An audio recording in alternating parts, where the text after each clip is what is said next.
దేవుని నామానికి వందనాలు. ఈరోజు రాత్రి వేళ దేవుని యొక్క సన్నిధిలో కలిసి వచ్చి దేవుని నామాన్ని గణపరచుటకు దేవుడు కృపను దయచేసినందుకు దేవునికి వేలాది వందనాలు. దేవుని యొక్క వాక్యంలో నుంచి మనం గత రోజుల్లో దావీదు యొక్క జీవితం గురించి మనం నేర్చుకొని వచ్చాం.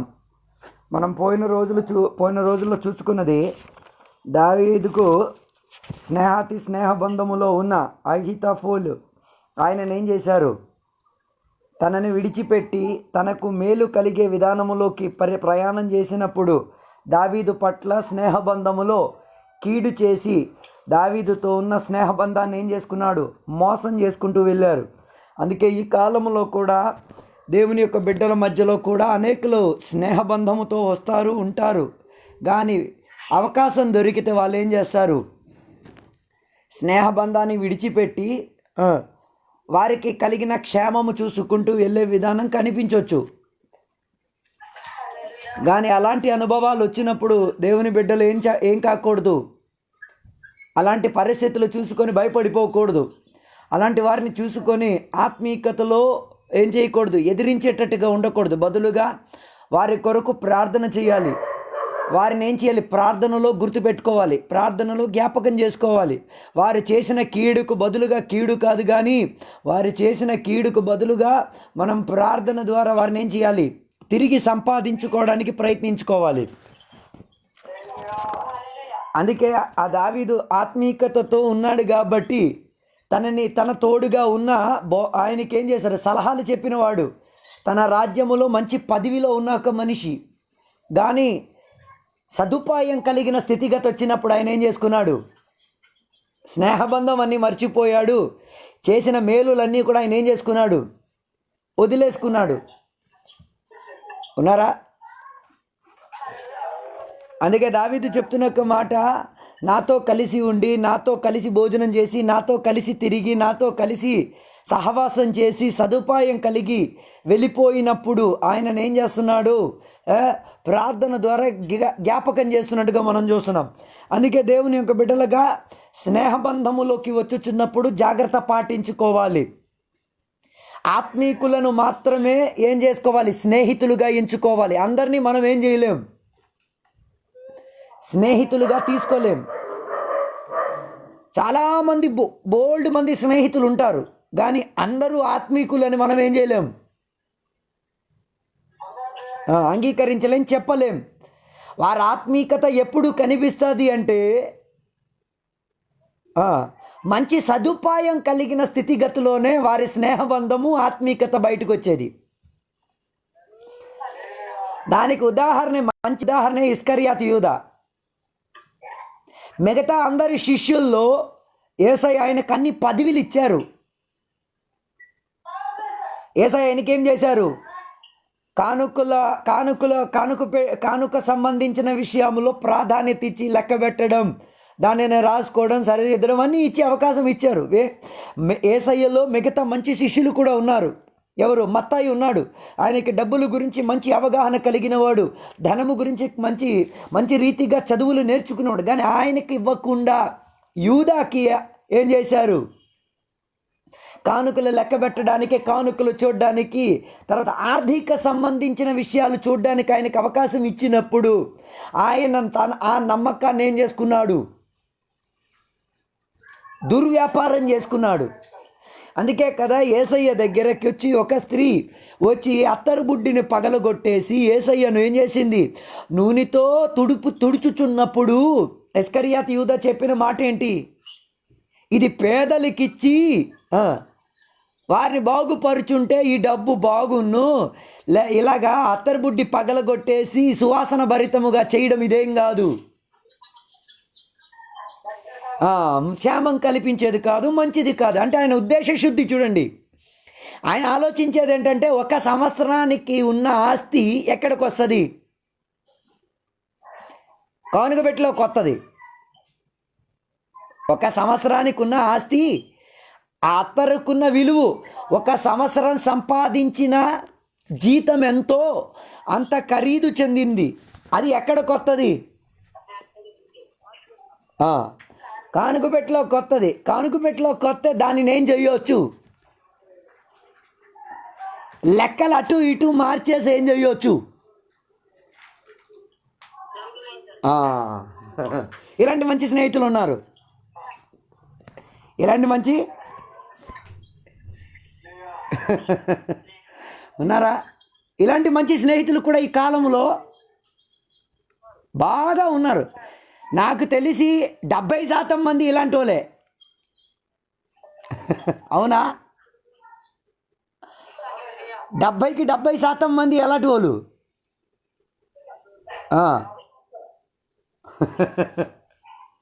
అది మనం ఏం చేసుకోవాలి, తెలుసుకు తీరాలి.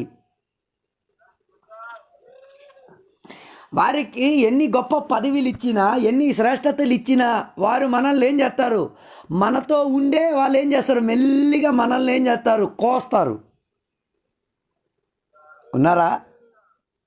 మనతో ఉండి, మనతో మాట్లాడి, మనతో తిని, మనతో తిరిగి, మనతో అన్ని పనులు చేసి ఏం చేస్తారు, అవకాశం దొరికితే ఏం చేస్తారు, బాగా గొంతుకొస్తారు.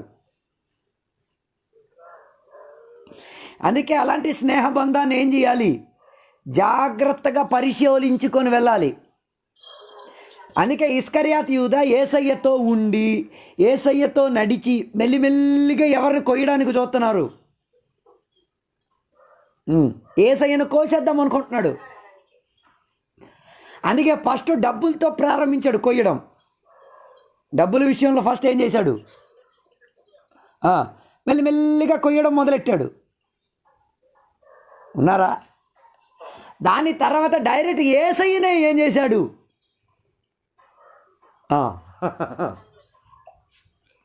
ఉన్నారా?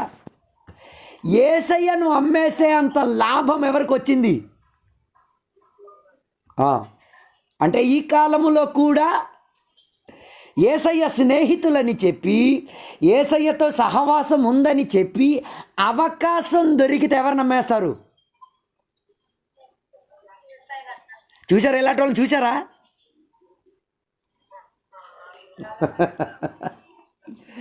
లెక్క పెట్టి చూస్తే ప్రజాసంఖ్య అధికముగా ఎవరున్నారు, స్నేహితులుగా ఉండి అమ్మే వాళ్ళే బోల్డు మంది ఉన్నారు. అది చూచుకొని మీ మనసు కూడా ఏం కాకూడదు, అలా మారకూడదు. యేసయ్యను అమ్మి ఏ రీతిగైన సంపాదన తెచ్చుకోవడానికి ఏం చేయకూడదు, సిద్ధపడకూడదు.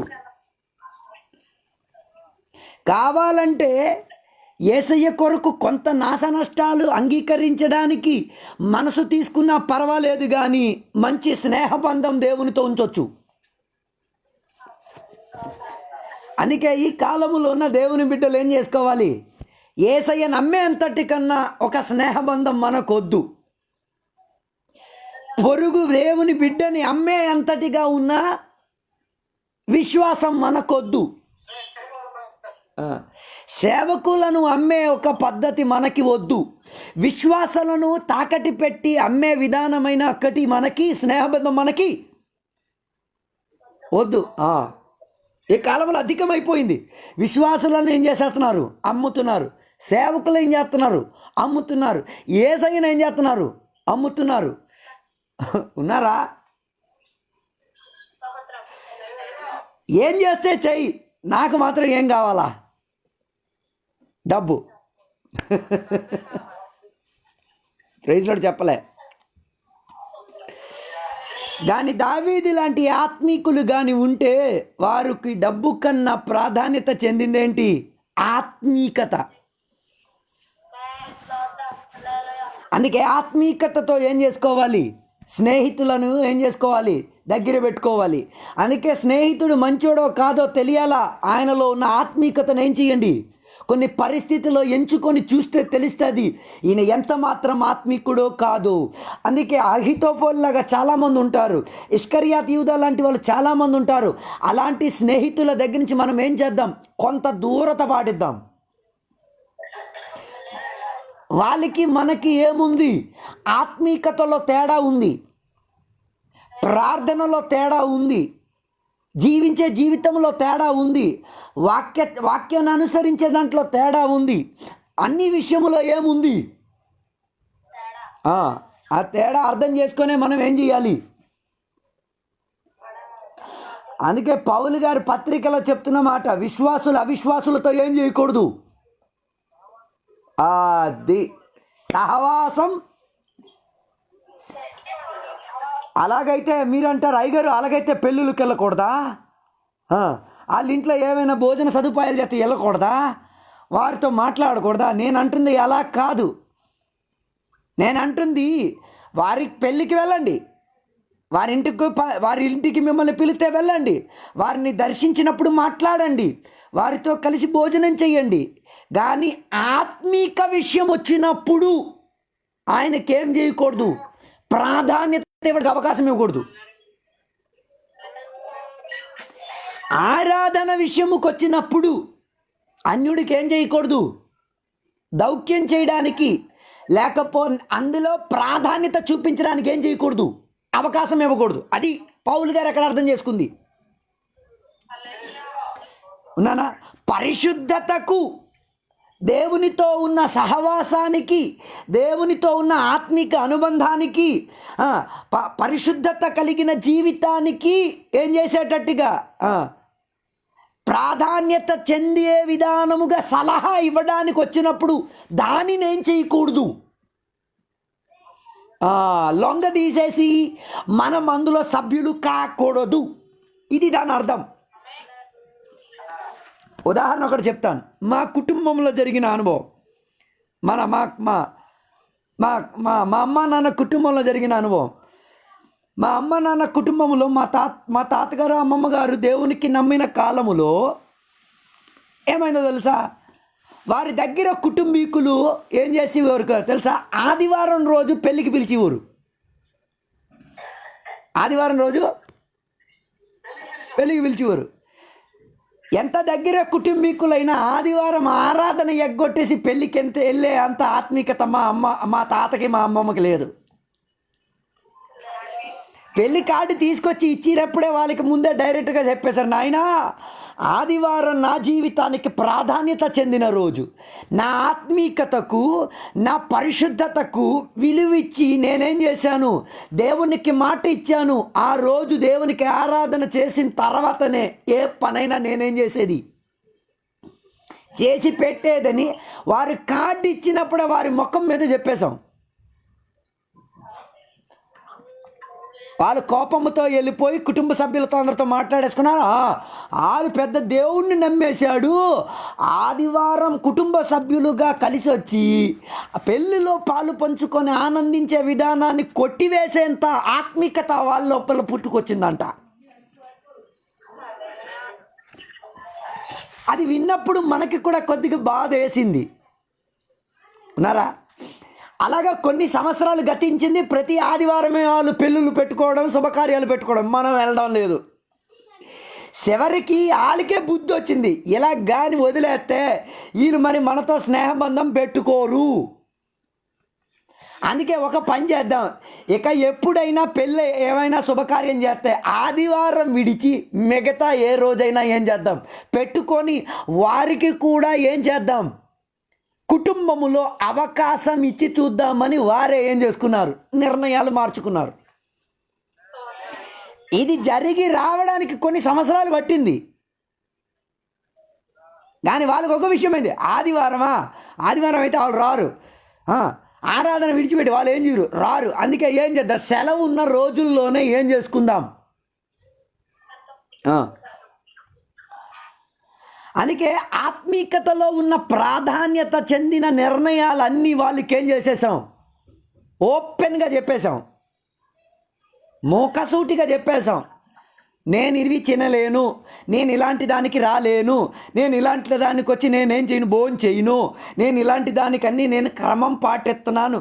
దీన్ని నా ఆత్మీకతను నాశనం చేసే విధానములో ఉన్న సలహాలు ఏవి కూడా నేనేం చేయను, వినను, అంగీకరించను, స్పందించను. ఉన్నారా? అదే ఈ కాలములో ఉన్న దేవుని బిడ్డలకి కూడా ఏం చేయాలి? ప్రాధాన్యతగా కావాలి. మనము ఆత్మీకులము కాబట్టి వారు ఆత్మీకులు కారు, కానీ వారిలో లేని ఆత్మీకత మనలో ఏం చేయడానికి, పొడిచి వేయడానికి వచ్చినప్పుడు అది మనలో ఏం చేయకూడదు, ప్రాధాన్యత చెందించుకొని మన ఆత్మికతను కూల్చివేయకూడదు. అది మనం ఏం చేయాలి, జాగ్రత్తగా చూసుకోవాలి. అందుకే స్నేహితులను ఎంచినప్పుడు నీ ఆత్మీకత కోల్పోయే విధానమైన స్నేహితులు కానీ కుటుంబ సభ్యులు కానీ ఎవరైనా ఉంటే వారిలో నుంచి కొంత దూరత ఏం చేయాలి, పాటించుకొని ఉంచాలి. దాని మూలంగా నీ విశ్వాస జీవితం ఏం కాకూడదు, ఓడబద్దలైపోకూడదు. నీ ఆత్మీకత ఏం కాకూడదు, నాశనములోకి వెళ్ళకూడదు. నీవు పొందుకున్న అభిషేకం ఏం కాకూడదు, చల్లారిపోకూడదు. నీవు సంపాదించిన ఆ ప్రార్థనామయమైన జీవితాన్ని ఏం చేయకూడదు, నాశనం చేసే విధానముగా ఏం చేయకూడదు. అది మనం ఏం చేయాలి, ఆత్మీకులుగా చూసుకోవాలి. అందుకే పౌలు గారు చెప్పారు, దేవుని యొక్క బిడ్డలు అన్యులతో ఏం చేయకూడదు, అంత అధికముగా ఏం చేయకూడదు, సహవాసములో ఉండి తీరకూడదు. నీ లోపల ఉన్న ఆత్మికత వారిలోకి వెళ్ళాలే తప్ప వారి లోపల ఉన్న అనాత్మికత నీ లోపలికి రాకూడదు. ఇది పౌలు ఆలోచించింది. మళ్ళీ ఒకసారి చెప్తాను, నీ లోపల ఉన్న ఆత్మికత వారిలోకి వెళ్ళాలి, నీ లోపల ఉన్న ప్రార్థన వారిలోకి వెళ్ళాలి, నీ లోపల ఉన్న అభిషేకం వారిలోకి వెళ్ళాలి, నీ లోపల ఉన్న దేవుని తత్వం వారిలోకి వెళ్ళాలి, నీ లోపల ఉన్న వాక్య జ్ఞానం వారిలోకి వెళ్ళాలి, నీ లోపల ఉన్న కృపావరం వారిలోకి వెళ్ళాలి తప్ప అన్యుల లోపల ఉన్న దురాత్మలు నీలోకి రాకూడదు. అన్యుల్లో ఉన్న ఏం చేయదు సిద్ధాంతాలు నీ లోపలికి ఏం చేయకూడదు. ఇది దేవుని బిడ్డలుగా మనం ఏం చేసుకోవాలి, చాలా జాగ్రత్త పాటించాలి. అందుకే వాళ్ళ ఇళ్ళకి వెళ్ళండి, భోజనాలు గట్టి చెయ్యండి, చెయ్యి గట్టి ఇవ్వండి, మాట్లాడండి, అన్నీ చేయండి. కానీ అవన్నీ నీ ఆత్మీయతను ఏం చేయకూడదు, కూల్చివేయకూడదు, అడ్డుపరచకూడదు. దానిని దేవుని యొక్క బిడ్డలు ఏం చేయాలి, ఆత్మిక సహవాసంలో చూసుకోవాలి. అందుకే సామెతల గ్రంథములో ఒక మాట చెప్తున్నది చూడండి. సామెతల గ్రంథం 17వ అధ్యాయం 17వ వచనం.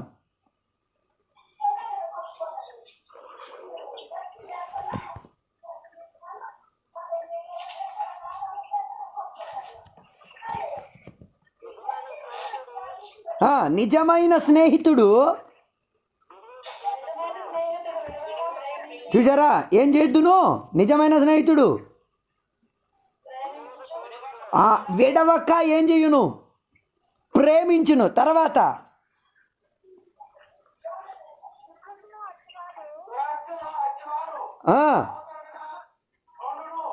చూసారా ఎలాంటి స్నేహితులు మనకు ఉండాలి, ప్రతి సమయంలో మనల్ని ప్రేమించే ఆత్మీక స్నేహితులు మనకు ఉండాలి.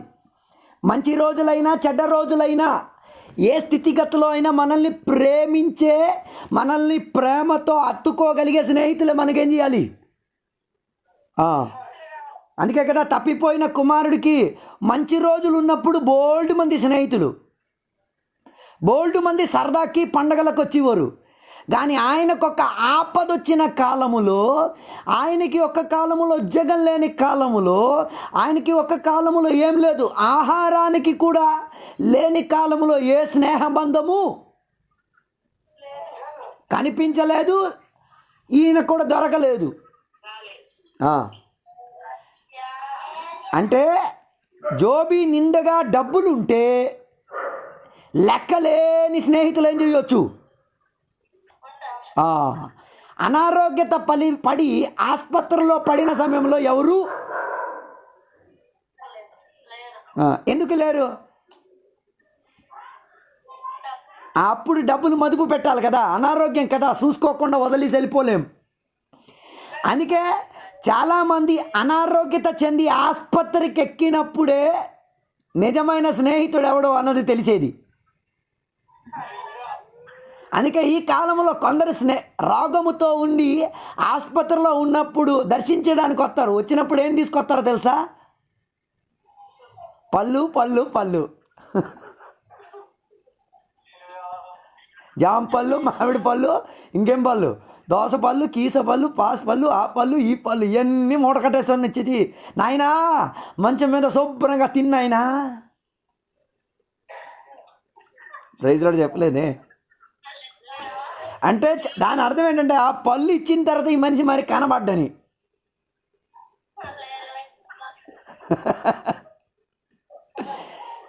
ఈ పళ్ళు తిన్నంత వరకు నీవు నన్ను గుర్తుపెట్టేసుకో, తర్వాత మర్చిపోయినాయన మళ్ళీ నేను వస్తానని కూడా ఏం చేయొద్దు. అప్పుడు పళ్ళు కాదండి వాళ్ళకి కావాల్సింది, అప్పుడు వాళ్ళకి కావాల్సింది నీ స్నేహబంధములో ఉన్న సహాయం, తోడు.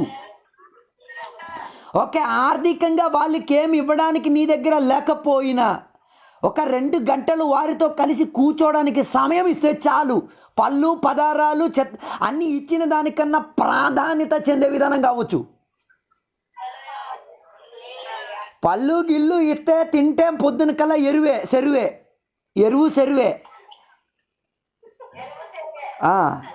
అదే ఒక 2 గంటలు వాళ్ళతో కూర్చొని ఆత్మీకతకు చెందిన 4 మాటలు మాట్లాడి, కొంతసేపు కూర్చొని వాక్యం చదివి, కొన్ని దేవుని యొక్క ఉపదేశాలు అటు ఇటు చెప్పుకుంటూ మనసుకు నెమ్మది పరిచి, ఆత్మకు ప్రోత్సాహం పరిచి, ఐక్యత కానీ ఇచ్చి తీరితే పళ్ళు ఇచ్చిన ఎరువు సెరువు కన్నా గొప్ప ఎరువు లోనకు రావచ్చు.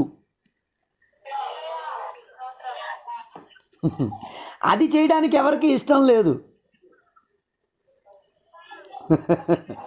పళ్ళు కిళ్ళు అన్నీ పట్టుకొస్తారు. తర్వాత వచ్చి చెప్పిన డైలాగ్ ఏంటి తెలుసా? నాకు చాలా పని ఉంది, టైం లేదు, చాలా బిజీ.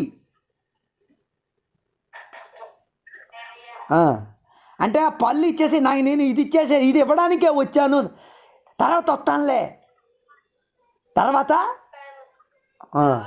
ఎందరు వస్తారు? అందుకే కొంతమందికి తెలియట్లేదు, దుర్దినం వచ్చినప్పుడు, ఆపదలు వచ్చినప్పుడు పళ్ళు తెచ్చిన స్నేహితుడే పెద్ద డేంజర్ గాడు.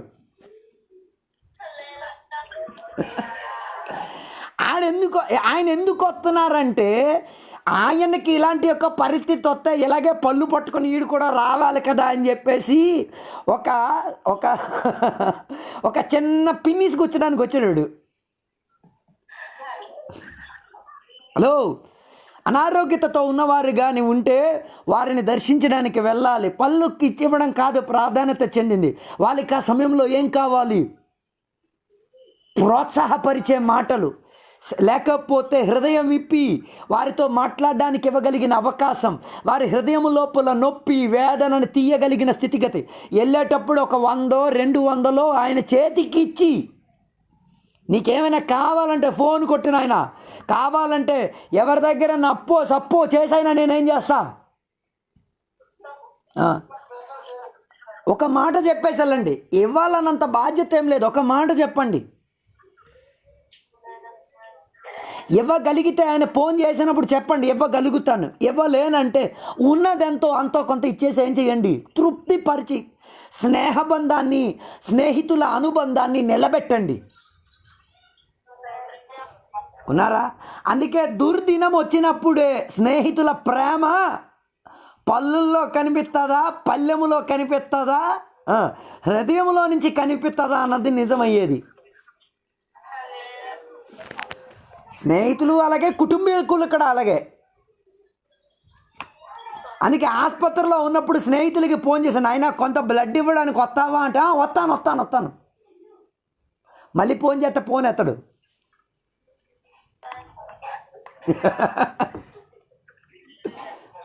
ప్రైజ్ లార్డ్ చెప్పలేదే. అందుకే స్నేహితులు మనకి ఎప్పుడు అర్థమయ్యేది? కష్టకాలం వచ్చినప్పుడు, దుర్దినం వచ్చినప్పుడు. ఎందుకంటే ఆ టైంలో మన చేతిలో ఏమీ. అందుకే దుర్దినం వచ్చినప్పుడు ఏ స్నేహితుడు నీ హృదయానికి అతుక్కొని ఉంచుతున్నాడో, నిలబడుతున్నాడో, ఆడే యథార్థ స్నేహితుడు. అందుకే ఒక మనిషి యెరూషలేములో నుంచి యెరిహోకి ప్రయాణమై వెళ్ళినప్పుడు దొంగల మూటలో ఏమైపోయాడు? ఈయన పడిపోయాడు. దొంగలు ఈయనను ఏం చేశారు? చెదగొట్టేసి, బట్టలు చింపేసి, దెబ్బలు కొట్టేసి, ఆయన చేతులున్న బట్టలతో సహా అన్నీ ఏం చేసేశారు? ఊడ్చి పీడ్చి లాగి తీసుకెళ్ళిపోయారు. ఈ కాలములో ఉన్న స్నేహితులు ఇలాగే ఎక్కడెక్కడో దాగుండి నిన్నేం చేస్తారు, నీ సరుకులన్నీ లెక్క తీసుకొని ఏం చేస్తారు, లాగి తీసుకెళ్లే వాళ్ళే. రోడ్డులో చావు బతుకులతో పడుకున్నప్పుడు కూడా ఎవరు కూడా ఆయన ఏం చేయలే. ఆ త్రోవలో నుంచి ఎవరు వెళ్ళారు? యాజకుడు ఎక్కడ వెళ్ళాడు. వెళ్ళేటప్పుడు యాజకుని హృదయం ఏం చేసింది, ఆయన వంకు చూడ్డానికి మనసు తెరిచింది. కానీ వేసిన బట్టలు, ఆయన దేవుని పట్ల ఉన్న నిబంధన చాలా ప్రాధాన్యత చెందింది అనుకొని ఆయన ఏం చేయలే, ఆయనకు సహాయం చేయడానికి దిగలే. వేసుకున్న బట్టలు, తీసుకున్న ఉడంబడిక, దేవుని యొక్క వాగ్దానము ప్రాధాన్యత చెందింది అనుకున్నాడు.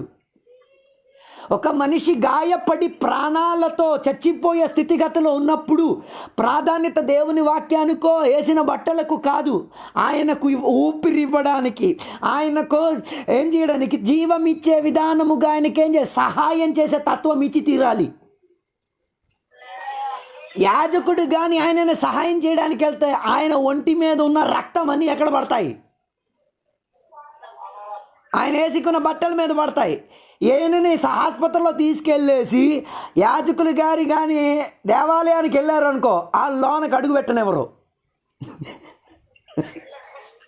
ఎందుకంటే ఈయనకన్నా మేధావులు కదా వాళ్ళు. వెంటనే ఏం చెప్తారు, నాయనా ఇంటికి వెళ్ళి స్నానం చేసేసి 7 రోజులు ఏం చేయాలి, నువ్వు పరిశుభ్రత పాటించుకొని నువ్వు శుభ్రంగా ఉన్నావు అన్నది పరిశోధించిన తర్వాత నువ్వు ఎక్కడికి రావాలి.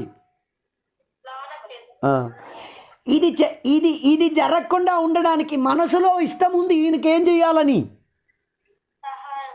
కానీ ఆయన మీద ఉన్న వ్యవస్థకు భారం అంత గొప్పది, యాజకుల సాంప్రదాయం అంత ప్రాధాన్యత చెంది నెత్తికెక్కింది.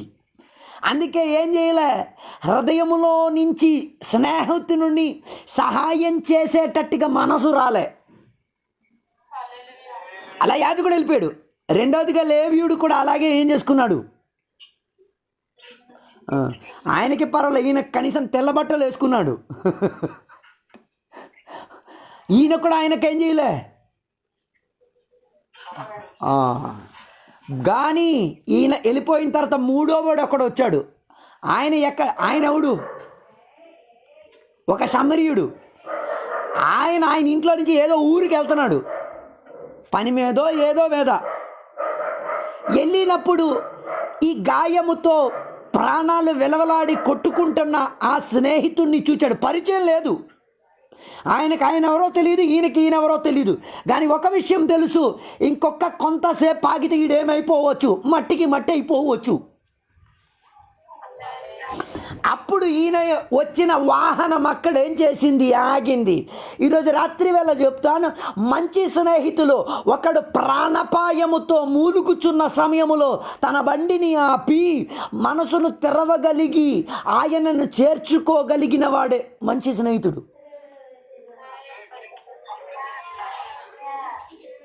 ఈయన ఎక్కడికి వెళ్తున్నాడు, ఇంకో చోటుకు ఊరికో ఎక్కడికో వెళ్తున్న సమయంలో ఇది ఈయనకేమైపోయింది, తన ప్రయాణానికి ఏమైంది, ఒక అడ్డుగా మారింది ఈ మనిషి. కానీ ఈ అడ్డునే ఆయన ఏం చేసుకున్నాడు, తన ప్రయాణాన్ని పొడిగించేటట్టుగా స్నేహబంధం ఏర్పరిచాడు. అవును కదా, మన స్థితిగతి కూడా ఇలాగే కదా ఉండేది. దిగంబరునిగా దెబ్బలు కాసుకుంటూ రోడ్డు మీద పడిన స్థితిగతిలో యేసయ్య మన దగ్గరకు వచ్చి మనల్ని లేవనెత్తారు కదా. యేసయ్య వేరే ఎక్కడో పరిచర్య చేయడానికి వెళ్ళాల్సిన నిర్ణయంతో నడిచి వెళ్ళినప్పుడు నీ మూలుగులు ఆయనకేం చేసింది, వినిపించింది. నీ కన్నీరు ఆయనకేం చేసింది, కనిపించింది. నీ చచ్చిపోతున్న ఆ అనుభవం ఆయనకి కనిపించింది. ఇది చూచినప్పుడు ఆయన లోపల ఏమొచ్చింది, జాలి, సానుభూతి, మనస్తత్వం వచ్చింది. ఆయన నిన్నేం చేసుకున్నాడు, లేవనెత్తి నీ ప్రాణాన్ని కాపాడే విధానముగా ఖర్చు చేసి పెట్టాడు. ఆయన ఎక్కడికో ప్రయాణం అవ్వడానికి తీసుకొచ్చిన డబ్బు అంతా దేని మీద ఖర్చు పెట్టారు, నీ ప్రాణం కాపాడుకోవడానికి ఖర్చు పెట్టాడు. దాని తర్వాత ఆయన ఏం చేశాడు?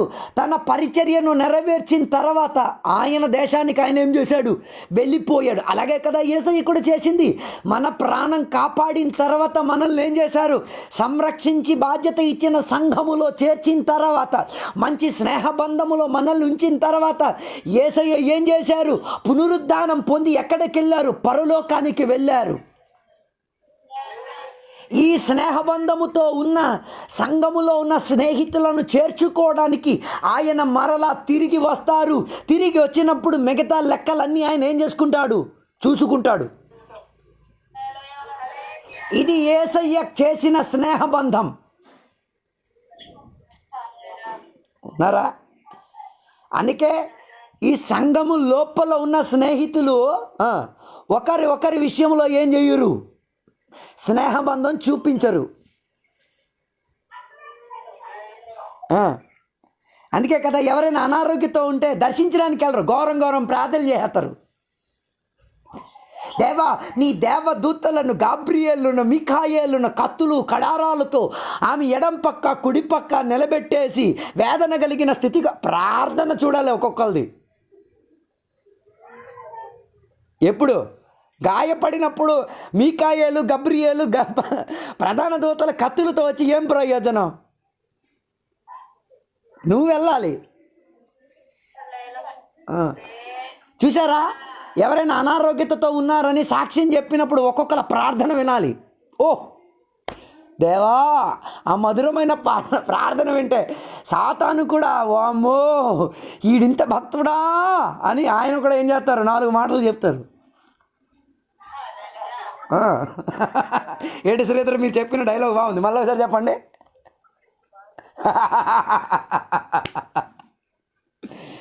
హలో, అప్పుడు ఆయనకి కావాల్సింది ప్రార్థనే. నిజమే, ప్రార్థనతో సహా ఆయనకి ఏం కావాలి? తోడు కావాలి. ఇదే ఈ కాలములో ఉన్న సంఘము ఆత్మీకులు చేయాల్సిన పని. మన పనులను ఎగగొట్టేసి, మన పనులను వదిలేసి, కొంత డబ్బు ఖర్చు పెట్టేసి, ఒక్క రోజైనా వాళ్ళకెళ్ళి ఏం చేద్దాం? దర్శించి పక్కన కూర్చోబెట్టి ఒక 2 గంటలు ఆయనతో కూర్చొని మాట్లాడి కొద్దిగా వాక్యం చెప్పి తెలిసిన విధానంగా ప్రార్థన చేసే డాక్టర్ ఇచ్చిన చికిత్స కన్నా నీవిచ్చిన చికిత్స మనిషిని తిరిగి జీవంలోకి తీసుకొస్తుంది. అందుకే దుర్దినములోనే ఇలాంటి స్నేహబంధాలు ఏం చేసుకోవచ్చు? సంఘములో, సమాజంలో తెలుసుకోవచ్చు. ఉన్నారా? చాలా కుటుంబాల్లో నేను చూశాను. కొన్ని కుటుంబాల్లో మరణం జరిగినప్పుడు అందరూ వస్తారు కదా. చావు జరిగినప్పుడు అందరూ వస్తారు, కానీ చావు జరిగిన తర్వాత వారిని ఓదార్పడానికి ఎవరు రారు. వాళ్ళ ఇంట్లో ఒక 10 రోజులు, ఒక 15 రోజుల్లో ప్రార్థన కూర్చొని 1 గంట ఇవ్వడానికి ఎవరు? ఆ కుటుంబ సభ్యులు అందరూ వచ్చి చూస్తారు, గమనిస్తారు, వెళ్తారు. వాళ్ళు కూర్చొని 15 రోజులు 20 రోజులు కన్నీరు కార్చి వంటలు వండకుండా ఏడిచి వేదన పరిచి కన్నీరు కార్చి కూర్చున్నప్పుడు కూడా ఒక్క విశ్వాసి కూడా వెళ్ళేం తీరు.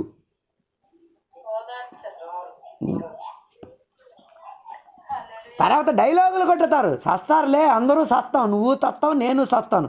అవును, నీకు ఆ పరిస్థితి వచ్చినప్పుడు ఈ సావుకున్న ప్రాధాన్యత గుర్తుకొస్తుంది. అందుకే ప్రియ దేవునికి బిడ్డలారా, దేవుని బిడ్డలకు మాత్రం కాదు, అన్యులకు కూడా దుర్దినం వచ్చిన సమయంలో యథార్థ స్నేహితులుగా ఏం చేయండి? ఆత్మీకులుగా రుజువుపరచండి. నేనా మంచిరి సమీర్యుడును, నా లోపల మంచి సమీర్యుడికి ఉన్న లక్షణం ఉంది. ఆ సమీర్యుడు కన్నా ఆ గొప్ప అనుభవం మనం ఏం చేయాలి? మన స్నేహితుల కొరకు రుజువుపరిచి కనీసం వారిని ఆత్మీకులుగా తయారు చేయండి. ఒక లేవీయుడు తనకున్న స్నేహబంధాన్ని చూపించలేకపోయాడు. ఒక యాజకుడు తనకు కలిగిన స్నేహబంధం చూపించలేకపోయాడు. ఒక సమరీయుడు, ఆయన ఎవడు? అన్యుడు.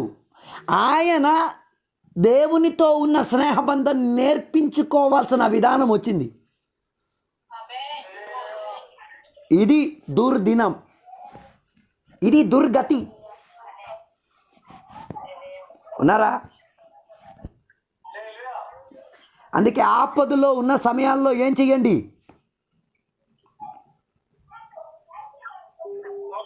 ఆ, మంచి మంచి స్నేహితులను చూసి సంపాదించుకోండి. అవును కదా.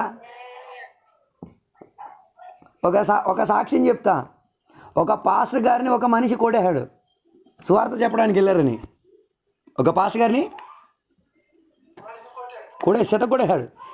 ఈ కొటేషన్ ఈ మనిషికి కొన్ని సంవత్సరాలు అయిన తర్వాత ఈయనకు ఏదో విపరీతమైన ఒక రోగం వచ్చింది. విపరీతమైన ఈ కొట్టిన మనిషికి ఈ వార్త పాస్టర్ గారు విన్నారు. ఏ వార్త? ఆయనకి ఇలాగేదో ఒక వ్యాధి వచ్చింది, చచ్చిపోయే పరిస్థితుల్లో కొట్టుకులాడుతున్నాడు. పాస్టర్ గారు ఇదే టైం చూసుకొని ఆయన ఇంటికి వెళ్ళారు. ఇప్పుడు చెప్పండి, ఈయన కొట్టడానికి వస్తారా? తరమడానికి వస్తాడా? ఆ టైంలో వారి ఇంట్లో ఉన్న భార్య కూడా ఆయన బాత్రూమ్ కూడా తీసేవాళ్ళు కాదు. అలాంటి దుర్గతి, అలాంటి స్థితిగతిలో పాస్టర్ గారి దగ్గరికి వెళ్ళి తన స్నేహబంధాన్ని యేసయ్య చూపించిన మాదిరిని చూపించడం మొదలెట్టారు. ఇది చూపించినప్పుడు ఈ కొట్టిన మనిషికి అర్థం, అయ్యో ఇంత మంచి స్నేహితున్నా నేను కొట్టింది అని ఈయన గుండె లోపల ఏం చేసింది, గుండె చెప్పుడే నేను కొట్టే విధానం అర్పించింది.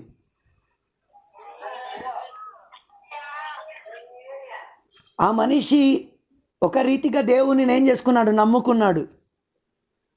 నయమై బాగై వచ్చాడు.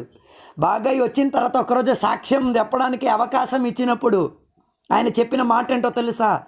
దుర్గతి పట్టిన సమయంలో నా బాత్రూమ్ తీయడానికి నా భార్య కూడా రాలేని స్థితిగతిలో మంచి మాటలతో నేను కొట్టి చెదగొట్టేసి బాధ పెట్టిన ఈ మంచి స్నేహితుడు పాస్టర్గా, నాయకునిగా, సేవకునిగా నా దగ్గరకు వచ్చి ఈరోజు ఈ స్థితిలో నేను ఉన్నాను అన్నదానికి కారణం ఆయనే.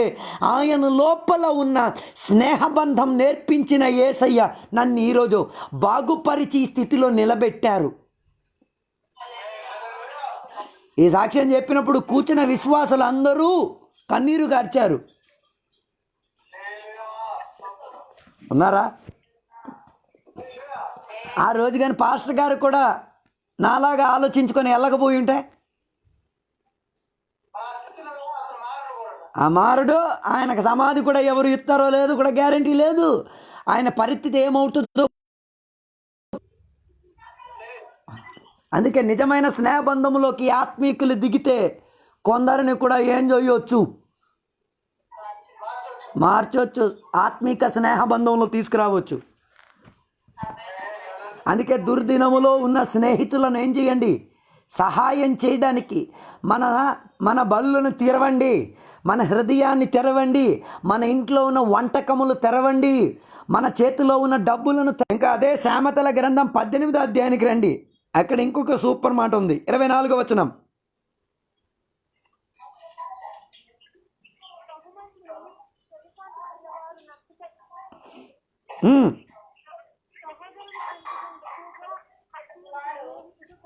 చూసారా? అనేక మంది స్నేహితులు వస్తారు పోతారు. అనేక మంది స్నేహితులు వస్తారు పోతారు. కానీ స్నేహితులుగా వచ్చిన వాడు కుటుంబముగా మారుచున్నట్టుగా సహోదరునిగా కాసిన వాడిని ఏం చేసుకోండి, వదలమాకండి. వచ్చింది స్నేహితుడిగానే, కానీ స్నేహితునిగా ఉండి ఉండి ఉండి ఆయన నీ సహోదరునిగా మారుతున్నాడా? అలాంటి వారిని ఏం చేయకండి, మిస్ కాకూడదు, వదలకూడదు. ఉన్నారా? అదే కదా సంఘం, అదే కదా సంఘంలో ఉన్న సభ్యులు. ఏదో కుటుంబానికి చెందిన వాళ్ళమి, జాతికి చెందిన వారి, ఏదేదో మతానికి చెందిన వాళ్ళమి, కానీ అందరం క్రీస్తు ప్రేమ ద్వారా ఒక కుటుంబము ద్వారా మనం వచ్చేసరికి ఒకరిని ఒకరు ఏం చేసుకోలేకపోతున్నాం, వదులుకోలేని విధానముగా ఉన్న స్నేహబంధం వచ్చింది. అవునా?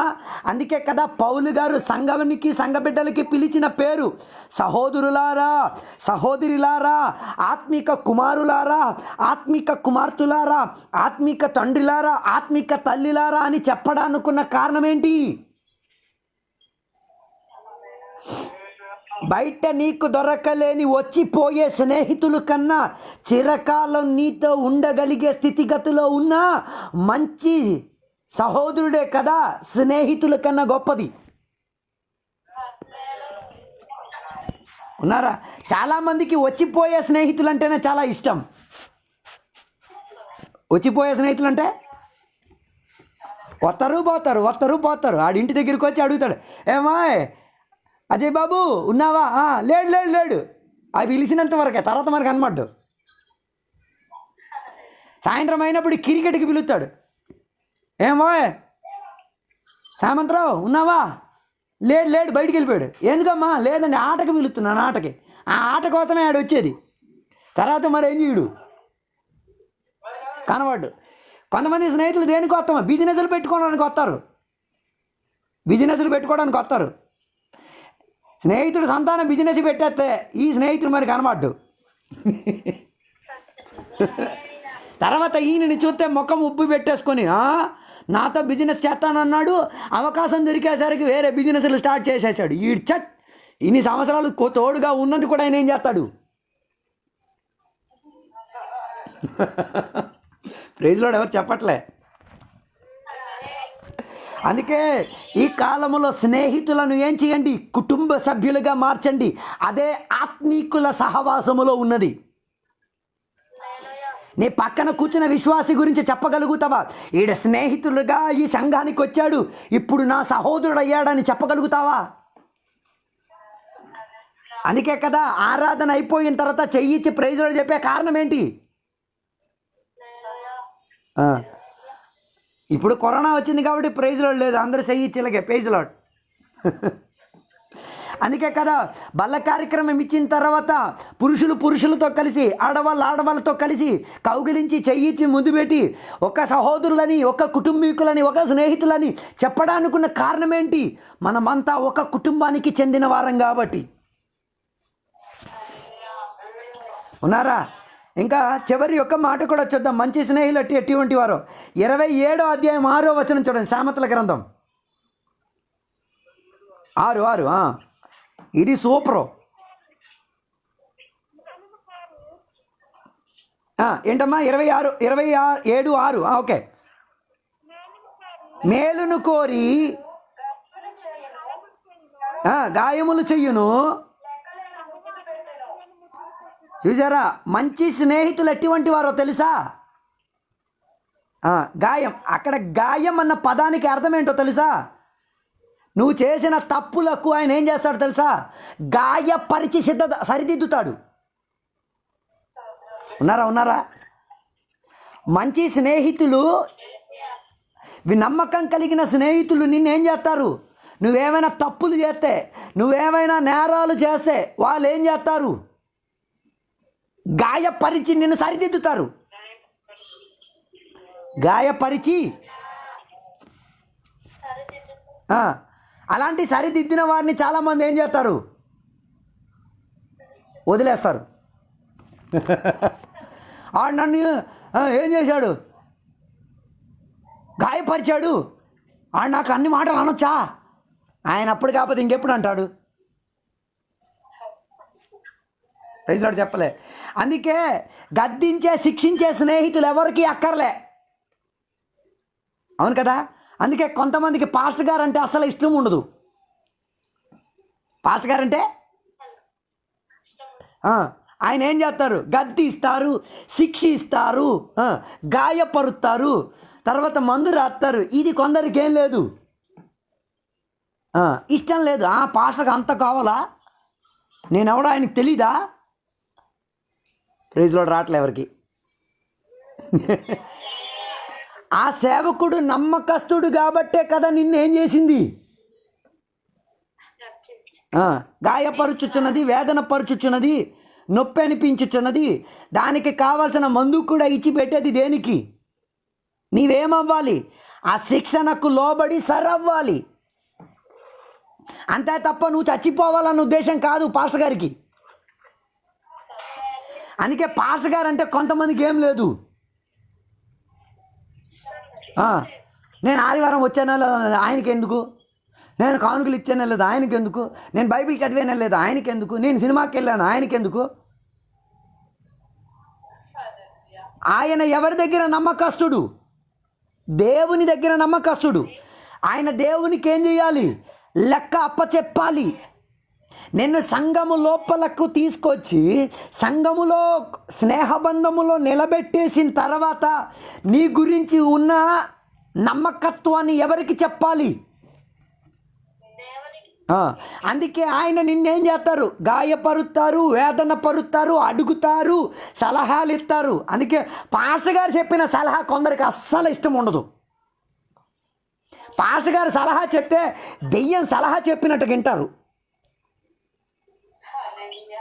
మేము బోల్డ్ విన్నాంలే, తల ఎంట్రికతో సమానం ఈయన సలహా ఇలాగంటారు. బయట అనరు, లోన ప్రైజ్ వాడు రావట్లే. హలో, నమ్మకముతో ఉన్న సేవకులు, నమ్మకముతో ఉన్న స్నేహితులు నీకు మంచి సలహాలు, నిన్ను గాయపరిచే విధానంగా చెప్పేది ఏంటంటే అందులో నుంచి నీకు క్షేమం రావాలనే అంతే ఉద్దేశం తప్ప నువ్వు చచ్చిపోవాలని కాదు. ఉన్నారా? ఫ్రీగా సలహా చెప్పేవాళ్ళు ఈ కాలంలో ఎవరు? అడ్వకేట్ ఉన్నాడు, 3,000 తీసుకుంటాడు. సలహా ఇస్తాడు, 3,000 తీసుకుంటాడు. రైతులో రావట్లేదే. వార్డు మెంబర్ ఉంటాడు, కౌన్సిలర్ ఉంటాడు, సలహాలు చెప్తాడు. కానీ నీ దగ్గర ఏం చేస్తాడు? పిసికాల్సిన టైంలో శుభ్రంగా పిసికి తీస్తాడు, దేంతో సహా, లోనున్న రక్తంతో సహా ఏం కూడా తీస్తారు. ప్రైజ్ లార్డ్ చెప్పలే. అవును కదా సత్యనారాయణ గారు? అలలే వినిపించింది. పిండు అప్పుడే పిండు. ప్రైజ్ లార్డ్ ఎవరు చెప్పలే. అందుకే నమ్మకముతో ఉన్న ఆత్మీకులు, స్నేహితులు మనల్ని ఏం చేస్తారు? శిక్షిస్తారు, గద్దిస్తారు, వేదన పరిచేటట్టుగా మాట్లాడతారు. దాని అర్థం నువ్వు చచ్చిపోవాలని కాదు. నీవు కూడా ఆయనలా మంచి స్నేహితుడిగా మారాలి.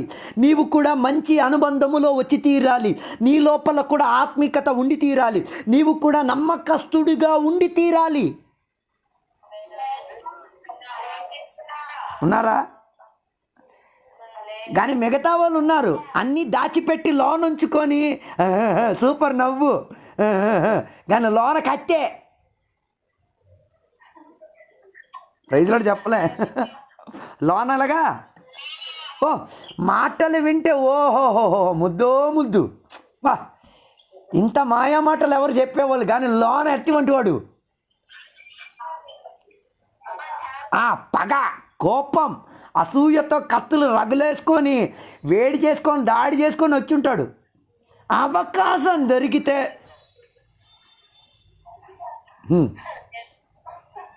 ప్రైజ్ లార్డ్ చెప్పలే. అందుకే పాస్టర్ గారు చాలామందికి చాలా హృదయపూర్వకంగా సలహాలు చెప్తున్నప్పుడు దానిని ఏం చేయరు, లెక్క చేయరు. కత్తిపూట పొడిచే విధానంగా మధుర మాట చెప్పినవాడు మాటలు విని కత్తి ద్వారా పొడిపించుకొని వచ్చి చెప్తారు, అయ్యగారు మీరు ఆ రోజు చెప్పిన సలహా నేను వినుంటే ఈ గతి నాకు. అలా కూడా విశ్వాసాలు చెప్తున్నారు కాబట్టి దేవునికి స్తోత్రం.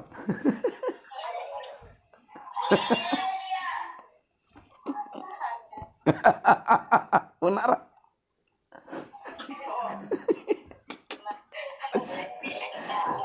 పొడిచి ఒళ్ళంతా కన్నం చేసేసిన తర్వాత వచ్చి అయ్యగారు చెప్పారు, అయ్యగారు మీరు చెప్పిందే కరెక్ట్ అయ్యగారు, నేను అది వినుంటే. మొన్న ఒక కుమారుడికి ఎన్నో సంవత్సరాల నుంచి మనం చెప్తున్నాం ఆ కుమారుడికి విక్రమపురంలోను, నాయన ఆటో కొనుక్కోరా నాయన, నీ కుటుంబం బాగుపడింది, ఇల్లు చక్కబెడుతుంది నాయన, సూపరు, నీ మంచిది. అప్పుడు పాస్టర్ గారు ఎలా కనిపించింది తెలుసా? దెయ్యంలా కనిపించింది ఆయనకి. ఎలా కనిపించింది? కిరాతకమైన దెయ్యంలా కనిపించేది. పాస్టర్ గారు ఏంటి నాకు ఎలా చెప్తున్నారు? ఆయనకి వేరే పనేం లేదా? ఆయనకి ఎందుకు నా మీద ఇలాంటి రీతి కలిగిన మాటలు చెప్పడం? ఆయనకేమైనా ఏముంది ఏం చెప్పినందుకు? నాయన ఆటో కొనుక్కోరా నాయన, ఎవరి దగ్గర పనిలో చేరి 2000 3000 సంపాదించడం ఏమైనా క్షేమంగా ఉందా? ఆటో కొనుక్కోరా, నీకు పొలము ఆస్తి ఉంది కదరా, తాకట్టు పెట్టిరా బ్యాంకులో, కొనుక్కోరా నాయన. ఇది చెప్పిన తర్వాత కూడా ఆయన మనల్ని దెయ్యంలా చూసేవాడు. తర్వాత చివరికి ఈయన స్థితిగతి చూస్తున్నప్పుడు తన ఆత్మిక స్థితిగతి కోలి కోలి కోలి నాశనమైన చూసాను. ఆయన కావాలంటే నెల నెల నేను ఇస్తాను రావా వడ్డీకి డబ్బులు, లేకపోతే నీ ఏంటి ఫైనాన్స్కి డబ్బులు నేను ఇస్తాను రా బాబు, నువ్వు తీసుకోరా. కానీ కరోనా వచ్చిన టైంలో ఏమైంది? బేరం లేదు. అప్పుడు బ్యాంకు కాగితాలు తీసుకెళ్ళి, ఇంటి కాగితాలు తీసుకెళ్ళి ఎక్కడెట్టారు? బ్యాంకులో తాకట్టు పెట్టేసి ఆటో తీసుకున్నారు. కరోనా కాలంలో శుభ్రంగా ఆటో గిరిగిరి గిరిగిరి గిరిగిరి గిరిగిరి తిప్పించేసి డబ్బుల మీద డబ్బు, తిండికి తిండి, చికెన్కి చికెను, మటన్కి మటను, బిర్యానీకి బిర్యానీ. ఓ ఆత్మికతలో బలపడ్డం, అన్నీ బాగుంది, సువార్తలకు వెళ్ళడం అన్నీ ఈ కరోనా టైంలోనే. కరోనా టైంలో వెళ్ళి కలిసి, నాయనా ఇన్ని సంవత్సరాలు నేను ఇంత మంచిగా నీకు సలహాలు చెప్పినప్పుడు నీకు వినబడలేదు, ఇప్పుడు ఎలాగుందిరా నాయన, బేరం ఎంతరా వస్తుందిరా తమ్ముడు? వస్తుంది అయ్యారు, ఎంత వస్తుందో చెప్పట్లే. అప్పటికే అయ్యారు అడిగారు, ఒరే ఒరే రోజుకి ఎంత బేరం వస్తుందిరా? వస్తుంది అయ్యారు, వస్తుంది అయ్యారు. దాన్ని కవర్ చేసి చెప్తున్నాడు, ఎంత వస్తుందో చెప్పట్లే. కవర్ చేసి ఎలా చెప్తున్నా తెలుసా? అయ్యగారు పొద్దున 6ంటికి ఇంట్లో నుంచి బయలుదేరుతున్నాను, 12:30 ఇంటికి తిరిగి వచ్చేస్తున్నాను. తిరిగి వచ్చేటప్పుడు కూరగాయలు, చికెన్లు, మటన్లు అన్నీ తీసుకొచ్చేస్తున్నాను. శుభ్రంగా తింటున్నాను. 2 గంటల నుంచి 4 గంటల వరకు శుభ్రంగా పడుకుంటున్నాను. తర్వాత ఆరాధన ఉంటే ఆరాధనలో కూర్చుంటాను, వాక్యాలు వినంటే వాక్యాలు చదువుకోవడం అన్నీ చేస్తున్నాను. నా పిల్లలకి ఇంగ్లీష్ మీడియం స్కూల్ చదివిస్తున్నాను. ఏ విషయంలో కరువులే. ఒరే ఎంత వస్తుందిరా బాబు అది చెప్పడు. నిన్న మాకు కనిపించినప్పుడు ఆయనకి అడిగాం, తమ్ముడు ఇప్పుడు అన్నీ బాగుంది కదా, నాకు ఆటో అమ్మేవచ్చు కదా అన్నాను. నీకు నేను ఒక ఉద్యోగం చూసి పెట్టాను, ఆటో అమ్మేవచ్చు కదా అంట. ఏం మాట్లాడుతున్నారు అయ్యగారు, మీకేమైనా మతిపోయిందా? ఆయన చెప్పిన డైలాగ్, ఏం మాట్లాడుతున్నారు అయ్యగారు, మీకేమైనా మతి? ఏ ఉద్యోగం వదులుకొని నేను ఇక్కడికి వచ్చి ఆటో తీసుకున్నాను, ఇంత స్థితిగతిలో ఉన్నాను, ఎలాగొదిలేమంటాను? ఇదేవా నాయన 5 సంవత్సరాల క్రితం నుంచి నీకు పొడిచి పొడిచి పొడిచి పొడిచి పొడిచి పొడిచి చెప్పేది దీనికోసమేవా? అది ఆయనకి ఎప్పుడు అర్థమైంది? కరోనా కాలంలో అర్థమైంది. అప్పుడు ఆయన చెప్తున్న మాట ఏంటో తెలుసా?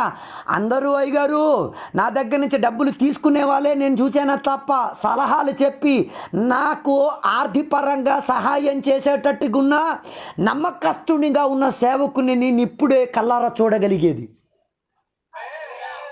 హలో అందుకే బండి కొనుక్కున్న వెంటనే ఫస్ట్ ఫోన్ మనకే వచ్చింది. అయ్యగారు బండి కొనుక్కున్నాను, మంచి బేరం దొరికింది, ఫస్ట్ 10వ భాగం ఇదిగోండి అయ్యగారు. అయ్యగారు వెంటనే అన్నారు, ఫస్ట్ నాకు ఇచ్చావు, మిగతావి కరెక్ట్గా నీ అయ్యగారికి కరెక్ట్గా ఇవ్వు, నాకివ్వద్దు. ఫస్ట్ది నాకు ఇచ్చావు బాగానే ఉంది, తర్వాత నెలకు వచ్చుచున్నవి ఎవరికి ఇవ్వు. నీ వెళ్తున్న స్థానిక సంఘ కాపారి చేతికి ఇచ్చి ప్రార్థన చేసిన తర్వాత ఎక్కడికి వెళ్ళు. ఇప్పుడు మనోడు సెట్ అయ్యాడు. ఇంతకాలం ఆయనకి ఎవరి మాట చాలా మధురంగా ఉండేది. ఆయన దగ్గర నుంచి అన్ని దోచుకున్న వాళ్ళ దగ్గర ఒక్క మాటే ఆయనకి ప్రాధాన్యత చెందింది. ఎప్పుడు నమ్మకస్తుడు చెప్పిన స్నేహబంధంతో చెప్పిన మాటను స్వీకరించుకున్నాడు. తన ఆత్మీకత స్థితిగతి మారింది, తన కుటుంబ స్థితిగతి మారింది, పిల్లల భవిష్యత్ మారింది, ఆత్మీక స్థితిగతి మారింది. అన్నిట్లో వర్ధింపు వచ్చేసరికి ఇప్పుడు ఎక్కడ ఎలిగింది? నిన్న ఆయనకి చెప్పాం, తమ్ముడు సువార్తకు మరి బయలుదేరదా. వెంటనే ఏమన్నారు తెలుసా? అయ్యగారు కరెక్ట్, నేను కూడా వస్తాను, కావాలంటే బండితో సహా వస్తాను.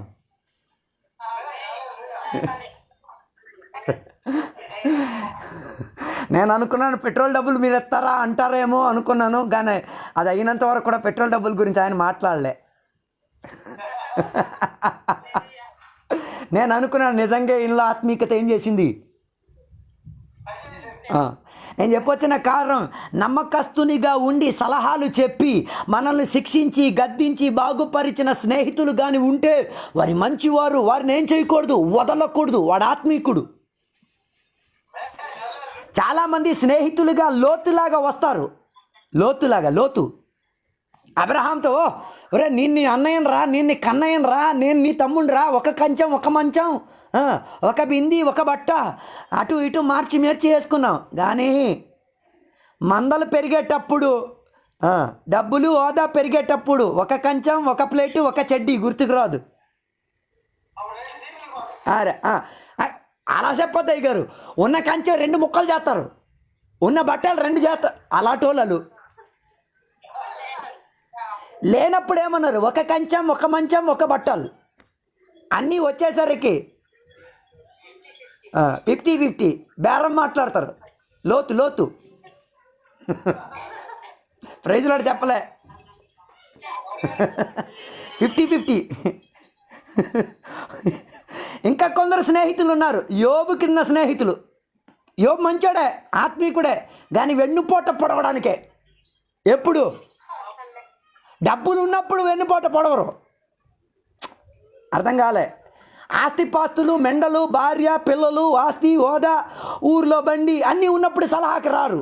అన్నీ కోల్పోయి కురుపులతో ఏమై ఉన్నారు, బట్టలు లేకుండా రోడ్డు మీద ఇసుక గోని సంచి మీద కూర్చుకొని గోక్కున్న టైంలో వస్తారు.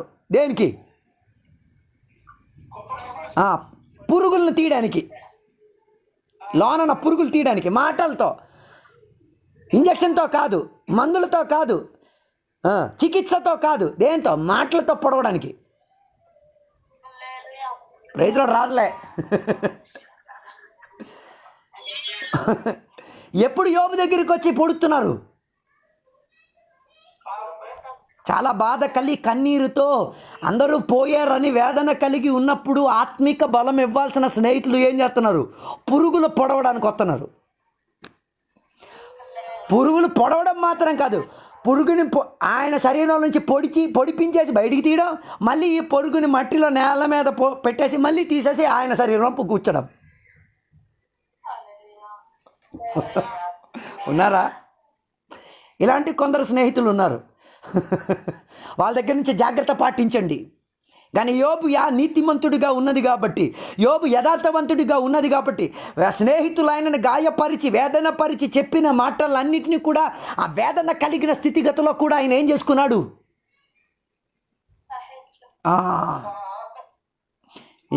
ఈ కాలంలో ఉన్న స్నేహితులు అయితే అన్ని భాషలో 2 బూతులు కూడా చెప్పేసి పంపించేస్తారు.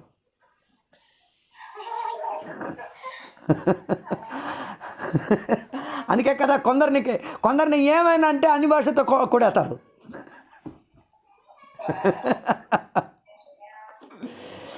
కానీ యోబు జీవిత స్థితిగతిలోకి దేవుడు తీర్చి వచ్చేసరికి ఈ పొడిచిన స్నేహితుల కొరకు ప్రార్థన చేసేటట్టుగా తన మనసు తెరవబడింది. అబ్రహాము తన సహోదరుడు ఒక కంచెం ఒక మంచం ఒక జట్టి అని తిరిగి చెప్పినవాడు సదుపాయం కలిగేటప్పుడు వదిలి పారిపోయాడు. కానీ ఆ స్నేహితుడికి ఒక ఆపద వచ్చి రాజుల చేత చిక్కబడి కుటుంబం అంతా సర్వనాశనమైన సమయంలో అబ్రహాము లెగిచాడు, స్నేహబంధం చూపించాడు. తన కుటుంబం మీద తన దేశం మీద ఉగ్రత పడడానికి స్థితిగతుల్లో దేవుని యొక్క దూతలు వచ్చి చెప్పినప్పుడు అబ్రహాం మధ్యవర్తిగా నిలబడి ప్రార్థన చేసి గోజాడుతున్నాడు, దేవా 10 మంది కానీ ఉంటే బతికిస్తావా నీవు దేవా? ఇది యథార్థ స్నేహబంధం. అలాంటి అబ్రహాములై తీరాలి, అలాంటి యోబులై తీరాలి. ఇంకా కొంతమంది స్నేహితులు ఉన్నారు, రూతు నయోమి లాంటి వారు ఉన్నారా? రూతు నయోమి, ప్రైజ్ లార్డ్ ఎక్కడే చెప్పాలి. నయోమి ఎక్కడున్నామి? దేవుని యొక్క ఇంట్లో నివసించిన ఆమె. రూతో పరాయ దేశములో ఉన్నది. కానీ ఇంట్లో వివాహం చేసుకొని వచ్చి పరిస్థితులన్నీ గందరగోళమైనప్పుడు ఈమె ఏం చేసింది? స్నేహబంధాన్ని నిలబెట్టింది. హలో, అందరూ విడిచిపెట్టి వెళ్ళిపోవాల్సిన స్థితిగతులు ఆమెను ఏం చేసుకుంది? అత్తమ్మని కూడా చూడకుండా స్నేహబంధముతో ఆమెతో ఏం చేసింది, అతుక్కొని ఉండి ఆమెకి కావాల్సిన పరిచర్యలు చేసి ఆమెకి వేదన ఏంటో, నొప్పి ఏంటో, బాధ ఏంటో తెలియలేని విధానములో ఏం చేసి పంటలకు వెళ్ళి ఏరుకొని వచ్చి భోజనం సిద్ధపరిచి వండించే ఇచ్చే మంచి స్నేహితులు ఉండాలి. రూతు లాంటి వాళ్ళు. ఈ కాలంలో ఉన్న రూతులైతే మంచి సదుపాయం దొరికితే జంపు, అత్తనైనా మరిచిపోయి మామనైనా మరిచిపోయి వెళ్ళిపోతారు. హలో, నీ సదుపాయాలకు మారిన స్థితిగతులు వచ్చినప్పుడు నీ తోడుగా ఉన్నవారిని ఏం చేయకూడదు, విడిచి వెళ్ళిపోకూడదు. రూత్ ఆమెతో స్నేహబంధములోకి వచ్చిన మూలంగా కుటుంబంలోకి ఏమొచ్చింది, పడిపడిగా సమృద్ధి కోత కోసుకొని వచ్చింది. అప్పుడు అత్తమ్మని అప్పుడు నయోమిని తోపతన్ని ఇంట్లో నుంచి పంపించలే. హలో, ఇంకా మంచి స్నేహబంధం గురించి చూస్తే దావీదు యోనాతాను రెండు కుటుంబంలో ఉన్నవాళ్ళే. దావీదేమో ఏ కుటుంబంలో ఉన్నాడు, పశువులను కాసే కుటుంబంలో. యోనాతాను రాజుగారి కుటుంబంలో. కానీ స్నేహితుని కొరకు గుండె ఇవ్వడానికి, హృదయం ఇవ్వడానికి, కాపాడుకోవడానికి, సంరక్షించుకోవడానికి, ఓదార్పు ఇవ్వడానికి రాజు ఇంట్లో నుంచి ఒక యోనాతాను ఆత్మీకులుగా దావీదు కొరకు ఉన్నదాన్ని బట్టి ఆత్మీకుడిగా దావీదు నిలబడగలిగాడు. చివరి స్నేహితులను మనం చూచేది దానియేలు, ఆయనతో ఉన్న స్నేహితులు చంద్రక్, మేషక్, అబేద్రగులు. వీరి స్నేహబంధం చూడండి, వచ్చింది ఖైదీలుగా, వచ్చింది వేరే దేశములోకి. ఏది సదుపాయం వాళ్ళకి లేదు, కానీ ఆత్మీక అనుబంధంతో వాళ్ళు ఏం చేస్తున్నారు, ఉన్నారా? అందుకే నేను ఇన్ని ఉదాహరణలు చెప్పిన కారణం ఏంటంటే, నిజమైన స్నేహితులను ఎక్కడ, సంఘము లోపల ఎతకండి. ఏ ఆత్మిక అనుబంధములో కలవండి. ఉన్నారా?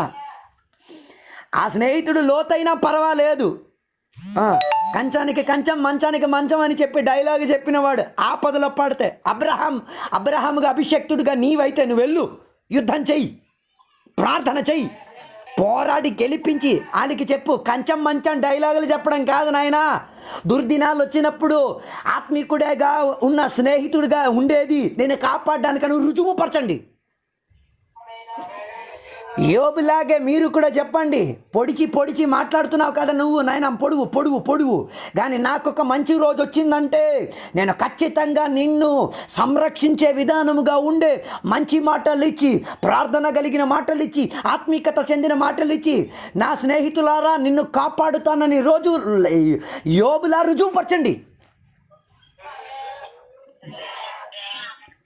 అదే రీతిగా చివరి మాట రూతులాగా కూడా రుజువుపరచండి. అందరూ వదిలేసి వెళ్ళిపోయిన స్థితిగతుల్లో నేనున్నాను, నేను నీకు క్షేమాన్ని ఇచ్చి పెడతాను, నా ద్వారా నాకేమైనా మేలు లభిస్తే నీకు కూడా నేను దాంట్లో తోడిస్తానని స్నేహబంధంలో ఉన్న వాళ్ళు ఏం చేయాలి? వైజ్లాడు చెప్పలేదు. అందుకే ఈరోజు రాత్రి వేళ నా మాటలు నేను ముగించాలని కోరుచున్నాను. ప్రియ దేవుని యొక్క బిడ్డలారా, మనం ఆత్మీకులైతే మన స్నేహబంధం కూడా ఏమై తీరాలి? ఆత్మీకతకు చెందినదై తీరాలి. అవతల ఉన్నాడు ఏం చేస్తాడు అన్నది మనం చూసుకోకర్లే. మన స్నేహబంధం నిజాయితీగా మనం ఏం చేయండి? ఆత్మీకతతో రుజువు పరుద్దాం. లోతు లాంటి వాళ్ళు ఉంటారు, యోబు కింద స్నేహితులు లాంటి వాళ్ళు ఉంటారు, కానీ వాళ్ళు ఏం చేయకండి, తిరిగి గాయపరచడానికి వెళ్ళకండి. ఆత్మీకులుగా వారిని సంపాదించండి. అందుకే దావీదు యొక్క జీవితంలో ఉన్న ప్రాధాన్యత, స్నేహితులు ఆయనని వేదన పరిచి బాధపరిచిన స్థితిగతులు వారిని పొందుకోవడానికి ఆయన ఏం చేసుకున్నాడు? ఆత్మీకతతో వారికి ఏం చేశాడు? గట్టు లెక్కించి చూపించాడు. అదే అనుభవాన్ని మన జీవితంలో కూడా ఏం చేద్దాం? అలవాటు చేసుకుందాం. దుర్దినములో వచ్చుచున్న తోడు చుచ్చుకున్న మంచి స్నేహితులను మనం సంపాదించుకుందాం. మనల్ని వేదన పరిచి, గాయపరిచి, సలహాలు చెప్పి, సరిదిద్ది, నిలబెట్టి, ఆత్మీయతకు బలపరిచే స్నేహితులకు అస్సలు వదలకుండా ఉంచుదాం. స్నేహితులుగా వచ్చిన వారిని కుటుంబ సభ్యులుగా చేర్చుకుందాం. అందుకే ఈరోజు రాత్రి వేళ దేవునికి సన్నిధిలో సమర్పించుకుందాం. దేవునికి చెప్తాం, దేవా స్నేహబంధం గురించి ఇంత గొప్పగా నేను తెలుసుకోగలిగాను. ఆత్మీకత ద్వారా దేవా స్నేహితులను సంపాదించుటకు, వారి క్షేమాన్ని కోరుకునేటట్టు సంఘము లోపల మమ్మల్ని స్నేహితులుగా ప్రవేశింపజేశావు దేవా. సంఘము లోపల మమ్మల్ని ప్రవేశింపచేసిన తర్వాత ఒక కుటుంబముగా మమ్మల్ని నిలబెట్టావు దేవా. దేవునికి చెప్తాం, ఆ నిజమైన స్నేహబంధములో ఆత్మీకులుగా మేము ఉండి తీరడానికి, కొందరికి కూడా ఆత్మీకులుగా తయారు చేయడానికి మమ్మల్ని సహాయపరచండి. రాత్రి వేళ కోరుదాం, ప్రార్థన చేద్దాం. కృప కలిగిన దేవా, నీకు వందనాలు తెలియవస్తున్నాం. ఈరోజు రాత్రి వేళ నీ సన్నిధిలో కూడొచ్చి వాక్యాంశాల్లో నుంచి మాట్లాడి దేవా ఆత్మిక స్నేహబంధముల గురించి మేము చూడగలిగాం, వినగలిగాం. దావీదు జీవితంలో నుంచి విన్నాం దేవా, అనేక మంది భక్తుల యొక్క జీవితంలో నుంచి విన్నాం. అలాంటి అనుభవము దేవా మా సంఘాల్లో, మా ఆత్మిక గోళములో జరిగి తీరుటకు సహాయపరచండి. స్నేహబంధము దేవా విశ్వాసయోగ్యముగా, దేవా దుర్దినములు వచ్చినప్పుడు ఆదుకునే విధానముగా, దేవా స్నేహితులుగా ఉండి కుటుంబీకులుగా, అన్నయ్యలు అన్నయ్యలు చెల్లులు, ఆ నాన్న కుటుంబీకులు సంఘ బిడ్డలుగా మారే విధానముగా ఉన్న ఆత్మిక సంఘాలు తయారవుటకు సహాయపరచండి. ప్రత్యేకంగా వాక్యం మాతో సూటిగా మాట్లాడినందుకు వందనాలు. ఈ వాక్యం మా అందరి జీవితములో ఆత్మిక ఫలింపును దయచేసినందుకు వందనాలు. ఇంతసేపు వాక్యాధారముగా మాతో సూటిగా మాట్లాడినందుకు వందనాలు. దీవెనలతో నింపండి. యేసు నామములో అడిగి వేడుకున్న పరమ తండ్రి, ఆమేన్. తండ్రి యొక్క కుమారు యొక్క పరిశుద్ధాత్మక సహవాసం ఇప్పుడు ఎల్లప్పుడు వాక్యం ఆలకించిన సకల బిడ్డలతో దేవా నీ రెండో రాకడ వరకు తోడయుందును గాక. ఆమేన్. Praise lord.